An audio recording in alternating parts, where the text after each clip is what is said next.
I had always considered myself a rational person, not easily swayed by rumors or frightened by ghost stories.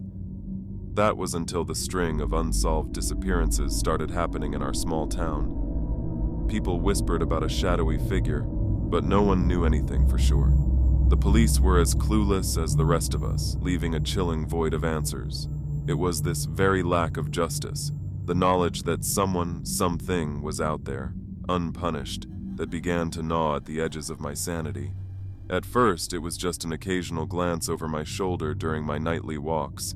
The town's atmosphere had changed, conversations hushed when I entered the local diner, eyes darting away, faces etched with a charedonise. I overheard fragments of theories and accusations, each more outrageous than the last. Mrs. Henderson, the librarian, insisted she'd seen a stray car prowling the streets at night. Old Mr. Jenkins swore he heard voices in the woods speaking in a language he couldn't understand. These stories seeped into my mind, fueling my own fears. I began to see potential suspects in every unfamiliar face. The grocer who lingered a bit too long when handing back change, the jogger whose path always seemed to intersect with mine, even the postman who smiled a little too widely. Trust, once given freely, now had to be earned. The subtle unease morphed into a persistent, gnawing fear.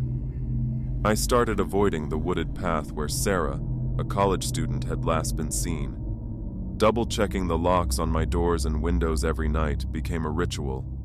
Listening to the creaks and groans of my house with a heightened sense of alertness became my new normal. One afternoon, while walking past Sarah's shuttered house, I noticed something odd in her front yard. It was a small, leather-bound book partially hidden under a bush. Curiosity overcame my apprehension as I picked it up. It was Sarah's diary. The last entry was dated the day before she disappeared. She wrote about feeling watched, about a creeping sense of dread, and a mysterious figure she kept seeing in the distance. Her words mirrored my own fears, amplifying them. That night, sleep eluded me. Sarah's words echoed in my mind, mingling with the myriad theories and rumors. It was during one of these sleepless nights that I decided to investigate on my own. The local news didn't help, their stories only feeding my growing paranoia. They talked about the Shadow Stalker, a name given by the media to the unknown entity responsible for the disappearances. I found myself absorbing every detail, every theory. My dreams were haunted by faceless figures and the sensation of being watched.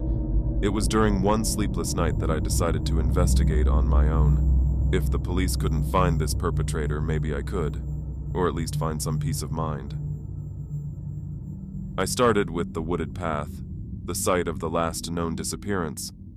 The darkness seemed to swallow me whole as I stepped between the trees, my flashlight a feeble defense against the encompassing void. As I moved deeper into the woods, every snapped twig or rustle of leaves sent shivers down my spine. I was about to turn back when I noticed something glinting in the beam of my flashlight. It was a necklace, half buried in the dirt. Sarah's necklace. I had seen it in the pictures the police had circulated.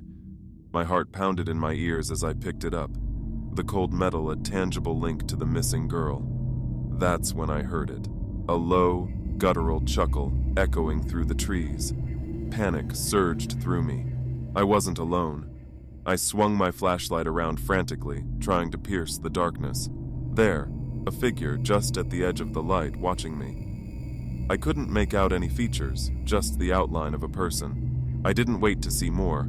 I ran, stumbling through the underbrush, my breath coming in ragged gasps.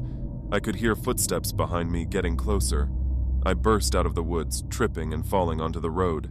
Scrambling to my feet, I looked back, but the figure was gone. Since that night, I've been unable to shake the feeling of being watched. The paranoia has seeped into every aspect of my life. I see shadows in every corner, hear whispers in the silence. The fear of the unknown, the injustice of the unsolved crimes, has transformed my once peaceful existence into a waking nightmare. And sometimes, late at night, when the world is asleep, I swear I can hear that same low, guttural chuckle, carried on the wind, a constant reminder that the Shadow Stalker is still out there, unpunished, and I might never be safe again.